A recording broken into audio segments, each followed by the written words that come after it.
समझाना बस ना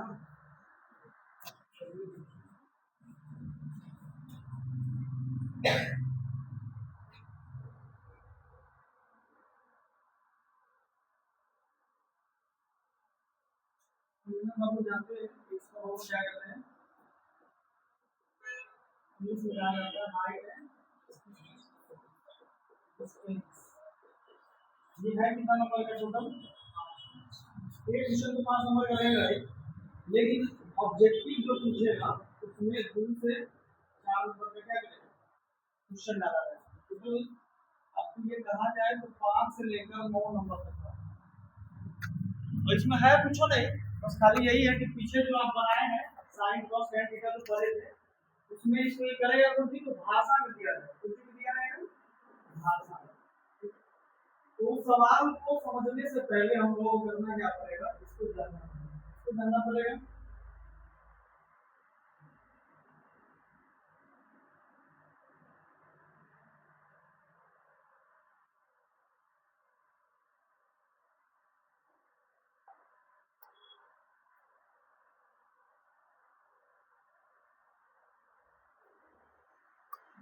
ऊंचाई और दूरी से संबंधित सभी प्रश्न है अभी आप उसको छोड़िए तो भाषा में दिया उसको भूल जाए पहले से कीवर्ड से बता दो कीवर्ड से समझिए क्या क्या करना पहला जो कीवर्ड आता है सबसे उसमें इसका क्या होता है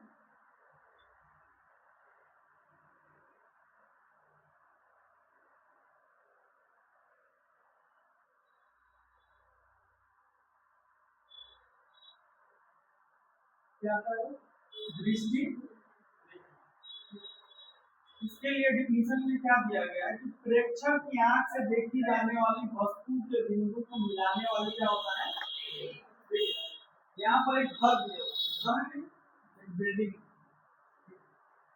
और यहाँ पे एक लड़का है ये क्या है एक लड़का है ये लड़का का आंख है अब यहाँ से जब इस बिल्डिंग के सबसे ऊंचा सिरा को देखना तो ऊंचा सिरा से इस लड़का के आंख पर वो एक बिंदु मान लीजिए यहाँ पे बन रहा है और एक बिंदु तो जिस बिंदु को मिलाने के लिए जिस रेखा का उपयोग किया जाएगा उस रेखा को कौन सी रेखा को कहते हैं प्रेक्षक कहने का मतलब होता है हिंदी में इसका एक और मतलब होता है दर्शक और दर्शक का मतलब होता है देखने दृष्टि का समझ आ गया कल हम आपको बता रहे थे क्षैतिज तल और क्षैतिज रेखा उसके लिए बताए थे हॉरिजॉन्टल लाइन या हॉरिजॉन्टल लेवल ठीक है ना करते तो उसमें से आइए ये है दूसरा शब्द क्षैतिज रेखा या दूसरा क्या है तो इसको कहा जा सकता है क्या चीज क्षैतिज एक है क्षैतिज रेखा और दूसरा है क्षैतिज देखो क्षैतिज शब्द जो है ना क्षैतिज जो शब्द है वो शब्द बना हुआ है क्षितिज से ठीक है और क्षितिज जो है वो पर्यायवाची शब्द है किसका धरती का किसका पर्यायवाची शब्द है धरती का पर्यायवाची शब्द है क्षितिज जो है सो किसका पर्यायवाची शब्द है धरती और धरती का मतलब हम लोग अपने भाषा में क्या समझते हैं जमीन जमीन है क्या तो एकदम समतल है क्या है समतल है ठीक है यानी सभी जगह मान लेते हैं कि वो कैसा होगा बराबर धरती इसी टाइप का होता है पूरा धरती इसी ना फैला हुआ है तो कोई भी तल जो जमीन या धरती के क्या हो समांतर हो जैसे ये मान लीजिए कि ये धरती का तल है, धरती के तल को यहाँ पे किस चीज से लिखा जा रहा है, पृथ्वी तल। तो कोई भी रेखा जो धरती के तल के क्या हो, समांतर हो, यानी जैसे मान लीजिए कि एक रेखा ये लिया, इसके ऊपर एक रेखा और ले लिया सीधा, इस दोनों के बीच दूरी जब होगा तो बराबर होगा, तो इस रेखा को, इस रेखा के हम लोग क्या कहते हैं, समांतर कहते हैं। कहते कि नहीं कहते? तो वही चीज ये बता रहा है कि पृथ्वी तल के समांतर तल को कौन सा तल कहते हैं हम लोग, और उसी तल पर प्रेक्षक यानी दर्शक, प्रेक्षक यानी दर्शक, ठीक है। दर्शक मतलब क्या चीज, देखने वाला, और ये खास तौर पर क्या होगा, कोई ना कोई क्या होगा, आदमी होगा। तो जो प्रेक्षक होता है, जो दर्शक होता है, उसके आंख से धरती के तल के समांतर जो रेखा खींची जाती है, प्रेक्षक की आंख से पृथ्वी तल के समांतर खींची गई रेखा को कौन सी रेखा कहते हैं हम लोग, क्षैतिज रेखा कहते हैं। और इसी को इंग्लिश में कहा जाता है हॉरिजॉन्टल लाइन, ठीक है। और तल को क्या कहेंगे, हॉरिजॉन्टल प्लेन कहिए या क्या कहिए, लेवल कहिए, दोनों वर्ड का मतलब होता है क्षैतिज तल। क्षैतिज तल समझ में आया, पृथ्वी तल के समांतर, उसको कौन सा तल कहते हैं हम लोग। इसी तरह से क्षैतिज रेखा क्या होता है, तो दर्शक की आंख से पृथ्वी तल के समांतर खींची गई रेखा, ये वाला ग्रीन ग्रीन डॉट से देख रहे हैं ना, ये जो रेखा इस तल के समांतर ये रेखा खींचा जा रहा है, ये मेरा कौन सा रेखा कहलाएगा। दो चीज समझ में आ गया, पहला हम आपको क्या समझाए हैं, दूसरा क्या समझाए हैं, तीसरा हमने आपको क्या समझाया, दृष्टि रेखा क्या होता है,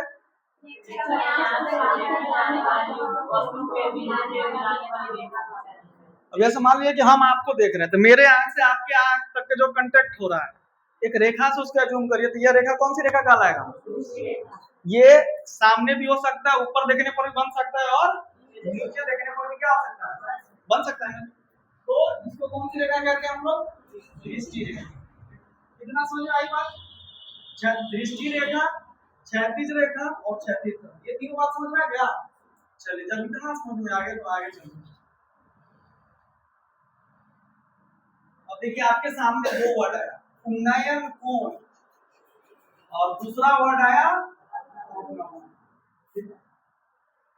उन्नयन कोण। कभी बनेगा तो किधर देखने की ओर बनेगा, ऊपर देखने, किधर देखने पर, और अवनमन कोण तो जब भी बनेगा तो किधर देखने पर बनेगा, नीचे देखने पर। कौन सा कोण बनेगा जी, ऊपर देखने पर कौन सा कोण बनेगा, ठीक है। उन्नयन कोण को और नाम से जाना जाता है, कल हम दिखाए थे, कौन कौन नाम है बताइए जरा, उन्नत कोण, अच्छा, और दूसरा उनतांश, इंग्लिश में इसको कौन सा नाम कहते हैं, एंगल ऑफ इलिवेशन। अवनमन कोण का दूसरा नाम क्या लिखाए थे, अवनत, अवनत कोण या अवंतांश,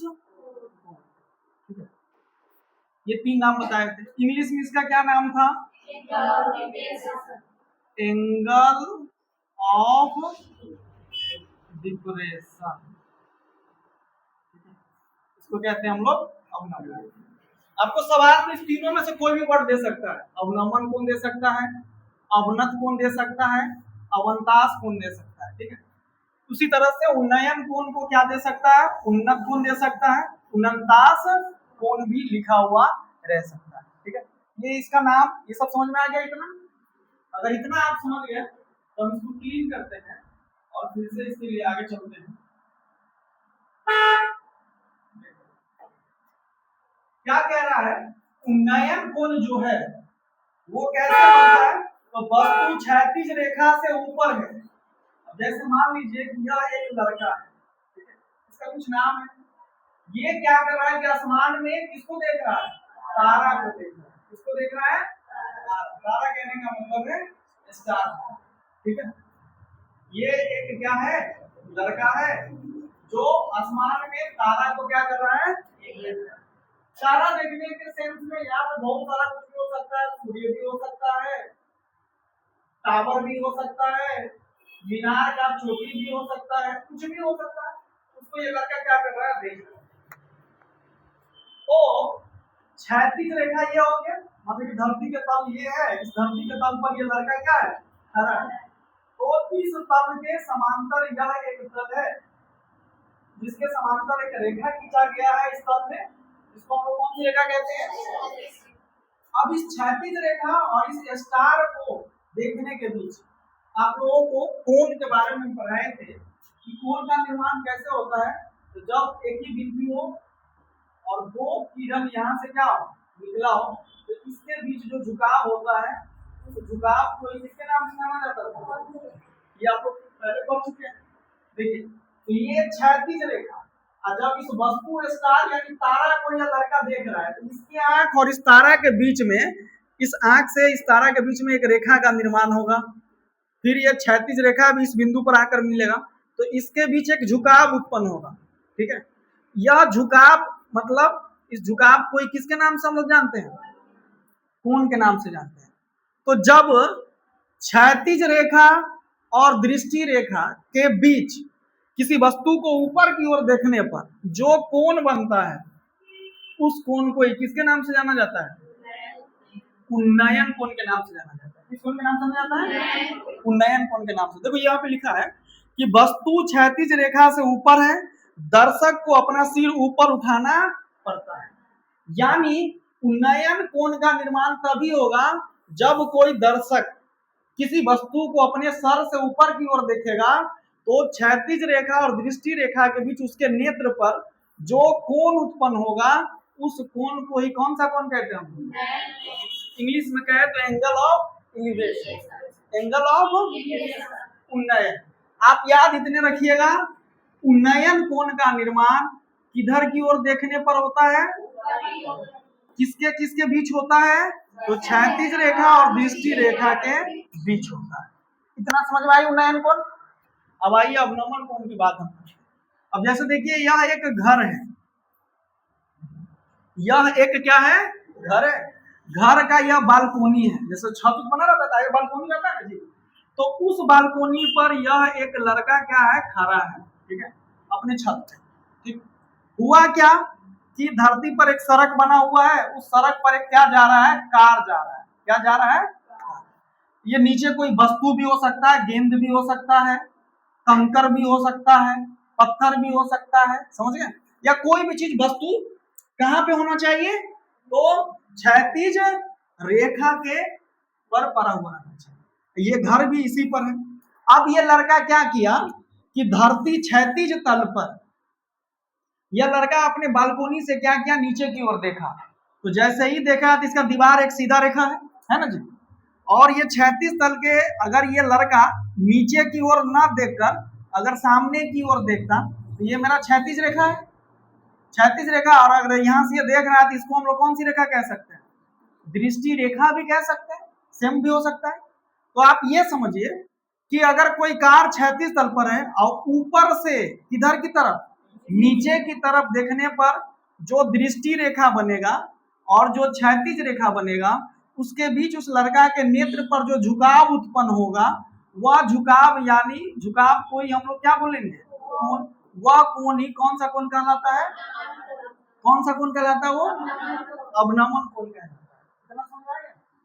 आप इतने जानिए कि अवनमन कोण किधर की ओर देखने पर बनता है? नीचे की ओर। किस किस कोण के बीच बनेगा? सॉरी, किस किस रेखा के बीच बनेगा? दृष्टि रेखा और ठीक है। देखिए, वस्तु क्षैतिज रेखा से किधर की ओर? नीचे।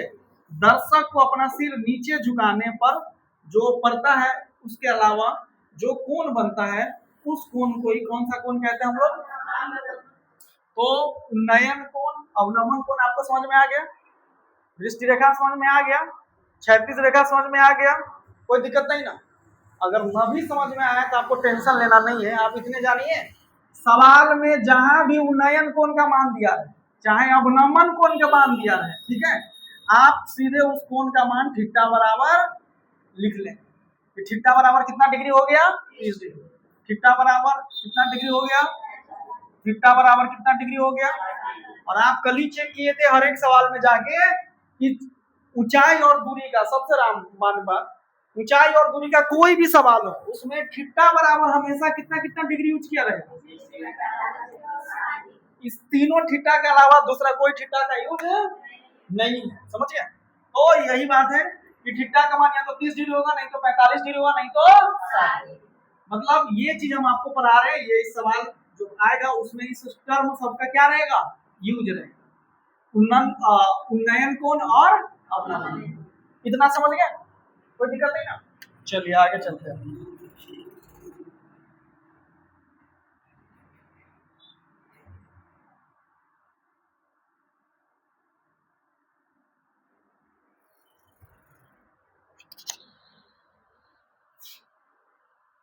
अब आपको करना क्या है, जब आप सवाल बनाने जाइएगा तो आपको उस सवाल में बहुत भयानक भयानक तरह की बात दिया रहेगा, ठीक है।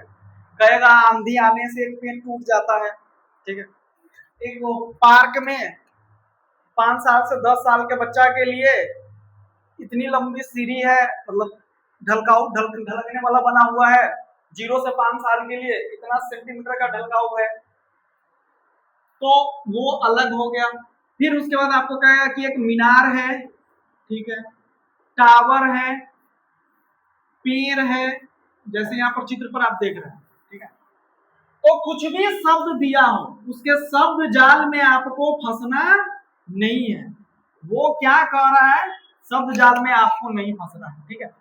पेड़ भी देखिए धरती पर कैसा रहता है, कैसे खड़ा रहता है? टेढ़ खड़ा रहता है कि सीधा खड़ा रहता है? पेड़ भी कैसा खड़ा रहता है? सीधा ही खड़ा रहता है, ठीक है। टावर भी धरती पर कैसा खड़ा रहता है? सीधा ही खड़ा रहता है। मीनार, जो कुतुब मीनार हो गया, ये सब जो मीनार देख, चिमनी भी ले लीजिए, चिमनी भी उसका आपके अपना इधर का बहुत अच्छा है उदाहरण। चिमनी धरती पर कैसा खड़ा रहता है? ये भी कैसा खड़ा रहता है? सीधा। मीनार भी कैसा खड़ा रहता है? सीधा। टावर देख रहे होइएगा, ये सब सीधा खड़ा रहता है। इसका मतलब है कि जहां भी सवाल मीनार, टावर, पेड़, चिमनी इस तरह का शब्द यूज करे तो इस शब्द जाल में आपको नहीं फंसना है, समझे।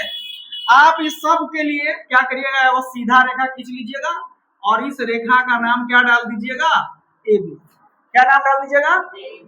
जहां भी आपको कहे कि एक मीनार है, एक टावर है, एक पेड़ है, एक चिमनी है, और भी कुछ है, तो अपना कॉमन सेंस लगाइएगा दिमाग कि भाई वो धरती पर सीधा खड़ा रहता है कि टेढ़ खड़ा रहता है, ठीक है। तो उसको सीधा आप क्या मानिएगा? एक सीधी रेखा से उसको रिप्रेजेंट करिएगा और उसके बगल में लिख दीजिएगा मीनार A B, tower A B, पेड़ A B, chimney A B. इतना समझ में आ गया कि जहां भी सवाल में ये सब शब्द आए तो उसके लिए एक सीधा लाइन खींचेंगे और उसको हम लोग मान लेंगे कि ये भी मेरा क्या है? मीनार है, ठीक है, कोई दिक्कत नहीं। चलो दूसरा कंसेप्ट आपको अपना दिमाग में बैठाना है। सीढ़ी देखे होइएगा, मान लीजिए कि यह एक दीवार है, ठीक है, तो दीवार पर हमको सीढ़ी लगाना है। तो आप देखते हुए किसी भी दीवार पर आप सीढ़ी अटकाइएगा, किसी भी दीवार पर अगर आप सीढ़ी को अटकाइएगा तो वो जरूर हल्का क्या रहेगा? सीधा रहेगा कि तिरछा रहेगा? तिरछा रहेगा। सीधा सीधा सीढ़ी आप लगाइएगा तो सीढ़ी आपके क्या होगा? देह पर गिर जाए। अभी दीवार पर जाकर खड़ा रख दीजिए और आप ऊपर चढ़ने का कोशिश करिए, सीढ़ी ले ले, आप क्या होइएगा? नीचे आ जाइए, गिर जाइएगा ना। तो वही चीज है कि दीवार से सीढ़ी हमेशा कैसे होता है? तो ठेका हुआ रहता है। ठेका हुआ कहने का मतलब तिरछा रहता है। जब तक उसको तिरछा नहीं लगाएंगे इस सीढ़ी पर हम लोग चढ़ नहीं पाएंगे। तो जब भी सीढ़ी की बात आएगी तो आप समझ जाइएगा वो कैसा रहेगा? तिरछा। और आप जानते हैं कि किसी भी समकोण त्रिभुज में जो तिरछी रेखा होता है उसको हम लोग किस चीज से रिप्रेजेंट करते हैं? कर्व से रिप्रेजेंट करते हैं, ठीक है। और आगे कंसेप्ट आप सोचिए, जैसे मान लीजिए कि यह एक लड़का है, ठीक है, और ये क्या किया, अपने हाथ से पतंग को उड़ा रहा है, ठीक है, ये उसका पतंग हो गया। तो ऐसा डोरी हो गया, इतनी लंबाई पर है, ये लड़का यहाँ से डोरी छोड़ रहा है, पतंग तक जा रहा है, तो ये तिरछा दूरी बन रहा है कि नहीं बन रहा है, और ये 36 तल हो गया, यहाँ से यहाँ तक मान लीजिए सीधी लंबाई भी होगा इस पतंग कितना ऊंचाई तक। तो बताइए ये डोरी की जो लंबाई होगी, डोरी की जो लंबाई होगी उसे आप तिरछा मानेंगे कि सीधा मानेंगे, ये बताइए। तिरछा, यानी जो सीढ़ी का कंसेप्ट होता है वही कंसेप्ट किसका लेना है, डोरी का। और तिरछा चीज समकोण त्रिभुज के लिए क्या चीज बना लेता है, कर्ण बना लेता है। कोई दिक्कत नहीं ना, चलो आगे चलो। इतना बात समझ में आ रहा है। इससे पीछे हम आपको क्या क्या लिखे थे, मीनार, क्या लिखे थे, क्या लिखे थे, उसके बाद क्या लिखे थे, पेड़, उसके बाद एक और चीज लिखे थे, चिमनी लिखे थे, चिमनी लिखे थे ना, ठीक। घंटा घर, घंटा घर जानते हैं, कभी कभी किसी किसी शहर में जाइएगा ना तो एक बीच में वो टावर बना रहा है, ठीक है, उसके ऊपर घड़ी लगा दिया रहता है, ठीक है। जैसे बाजूपट्टी में जाइएगा, बाजपट्टी जाइएगा ना इधर की तरफ, तो बाजपट्टी जो चौक है वहां पर एक टावर बना हुआ है इस तरह का, और उसमें क्या है, घड़ी है, और वो समय बताता रहता है, ठीक है। इसी तरह मुजफ्फरपुर में जाइएगा, टावर चौक है, वहां पर भी इसी तरह का, तो उसको हम लोग क्या कहते हैं, घंटा, उस पर घड़ी लगा रहता था। ये जो दीवार भी इसमें आता है, ये इतना चीज जो है, ठीक है, ये सब 36 तल यानी धरती पर कैसा खड़ा रहता है जी, सीधा। और किसी भी समकोण त्रिभुज के लिए सीधा चीज के लिए हमने आपको बोला है कि क्या करना है, एक लाइन खींचना है, क्या करना है, एक लाइन खींचना है। तो ये लाइन सीधा, अगर कोई चीज लंबा लाइन सीधा खड़ा है तो समकोण त्रिभुज के लिए वो क्या बनता है, हाँ गुड, क्या बनता है जी, लंब बनता है। तिरछा चीज रहेगा तो क्या बनेगा, कर्ण बनेगा। लंब और कर्ण आपको समझ में आ गया कैसे बनाना है, यानी मीनार, दीवार, टावर, पेड़, चिमनी, घंटा घर, इस सब चीज से किसका निर्माण होता है, लंब। सीढ़ी और डोरी, पतंग की डोरी, इसकी लंबाई किसका निर्माण कराता है, कर्ण का निर्माण कराता है। दो चीज का कंसेप्ट आपका क्लियर हो गया।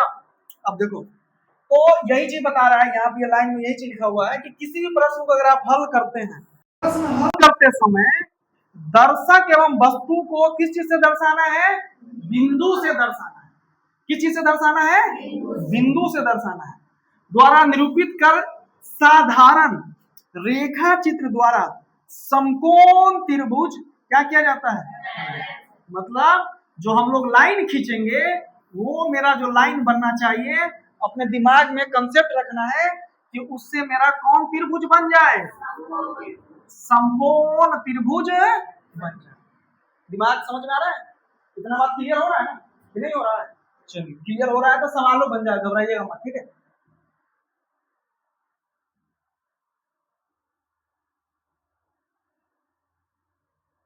वही, ये उन्नयन कोण और अवनमन कोण का सांख्यिकी मान क्या लेना है, सवाल में उन्नयन कोण लिखा रहे, 49 लिखा रहे, अवनमन कोण लिखा रहे, अवनति कोण लिखा रहे, कुछ भी लिखा रहे, उस शब्द से आपको फंसना नहीं है। आपको करना क्या है कि उसका मान हमेशा बराबर होगा, मतलब वो मान सीधे थीटा बराबर ले लेना है। हम आपसे पूछेंगे कि बताइए सवाल में थीटा का मान क्या होगा, तो 30 डिग्री होगा, 45 डिग्री होगा, और नहीं तो क्या होगा, इस 3 डिग्री का अलावा कोनो सवाल में कोनो दूसरा थीटा यूज होगा, नहीं होगा, इतना आप ध्यान रखना।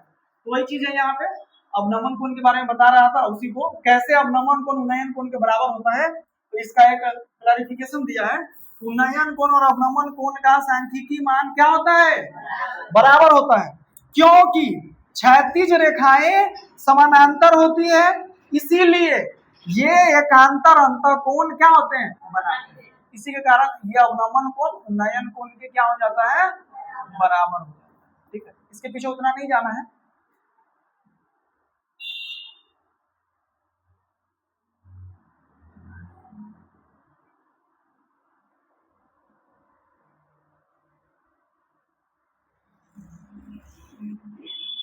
ये बहुत ही मोस्ट जरूरी चीज है, इसको समझते हैं। यह क्या दिखाई दे रहा है आपको? बांस, या इसको हम लोग क्या कह सकते हैं? खुट्टा। कह सकते कि नहीं कह सकते? तो ये धरती पर सीधा ठोका हुआ रहता है। लेकिन आप परछाई जाते हैं, अगर सूरज है तो ये इस पर अगर सूरज की रोशनी पड़ेगी तो इसका जो परछाई बनेगा इसके जरी से सटिए के बनता है कि नहीं बनता है? और ये हो गया, ये दोनों एक पॉइंट पर मिलेगा। अब बताइए, ये जो खरा चीज है बांस का या खूंटा किसी भी चीज का है, ये कुंची में आएगा, लंब में आएगा कि कर्द में आएगा? खरा, मतलब ये मेरा किसका? और परछाई किधर बनेगा? धरती पर, तो सीधे आगे रहेगा ना। जैसे देखिए इस बांस का परछाई यही ना बन रहा है, तो ये कुंची का धरती पर सीधा है, ये कुंची का निर्माण कराएगा। किसका निर्माण कराएगा? आधार का निर्माण कराएगा। और ये जो दोनों को मिला देंगे इसके अंतिम छोर से, तो ये मेरा किसका निर्माण कराएगा? कर्द का। तो वही एक एग्जांपल आपको हम देकर समझा रहे थे कि √3 मीटर ऊंचे एक बांस की छाया 3 मीटर लंबी है, तो छाया के अंत बिंदु पर बांस के सिरे का उन्नयन कोण बताइए कि यहाँ पे कितना डिग्री का कोण बन रहा है, ये बताना है। ठीक है, तो इसी चीज को, इस पिक्चर को आप अपने दिमाग में कल्पना करके, ए बी क्या हो जाएगा? लंब। तो इसको क्या बोलिएगा? क्या बोलिएगा? और ये जो चीज होगा ये बांस का क्या होगा? बांस का परछाई, या बांस का हम लोग इसको क्या लिख सकते हैं? बांस का छाया। ठीक है, और ये बांस के ऊपरी छोर से छाया के अंतिम वाला छोर से जो मिलाएंगे ये मेरा क्या बन जाएगा? और बांस की जो ये खरा ये मेरा क्या बन जाएगा? और ये जो छाया वो मेरा क्या बन जाएगा? आधार। तो देखो सवाल, ये सवाल में आपको भाषा में लिखेगा कि एक बांस है जो सूर्य की रोशनी पड़ने के कारण उसकी छाया 3 मीटर की बनती है। कहेगा कि √3 मीटर लंबाई की एक बांस है जिस पर सूर्य की रोशनी पड़ने के कारण उसकी छाया कितना मीटर का बन जाता है? 3 मीटर लंबा बन जाता है। तो आप उस बांस के ऊपरी छोर और उसके परछाई के सब अंतिम छोर के बीच जो दूरी है उसकी लंबाई ज्ञात करें, या पूछेगा उसके द्वारा जो उन्नयन कोण का जो मान बनता है वो उन्नयन कोण थीटा का मान बताइए। तो इस चीज को हम लोगों को सवाल बनाने में किस डिजाइन में लेके जाना है? तो समकोण त्रिभुज के डिजाइन में लेकर जाना है। तो इधर भाषा से पढ़ के इधर अपना दिमाग यूज को हम लोग को क्या कर लेना है? कंपार्ट कर लेना है कि वो मेरा कौन सा त्रिभुज बना रहा है? समकोण त्रिभुज। यही मेन कंसेप्ट है। संपूर्ण त्रिभुज कोई भी सवाल दिया रहेगा उसके लिए हमको क्या करना पड़ेगा?